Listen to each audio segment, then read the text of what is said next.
ধর্ম উপদেষ্টা আফম খালিদ হোসেন বলেছেন, অন্তর্বর্তীকালীন সরকার যখন দায়িত্ব নেয় তখন থানা পুলিশ ছিল না।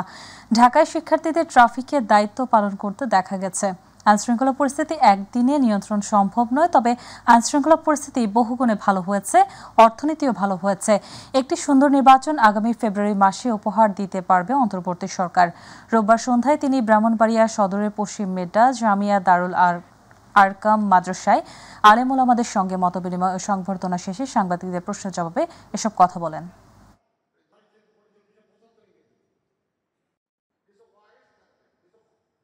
এটা একদিনে সম্ভব নয়, ল অ্যান্ড অর্ডারকে কন্ট্রোল, তবে আলহামদুলিল্লাহ বহুগুণে আইনশৃঙ্খলা পরিস্থিতি ভালো হয়েছে, অর্থনীতি ভালো হয়েছে এবং আমরা আশা করি আমরা একটা সুন্দর নির্বাচন আগামী ফেব্রুয়ারি মাসে আমরা করতে পারবো।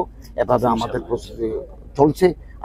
বাংলাদেশে যে কোনো সময় দুর্যোগ এসেছে, বিপদ এসেছে, আলেম ওলামারা জনগণের সাথে মিলে ময়দানে থেকেছে।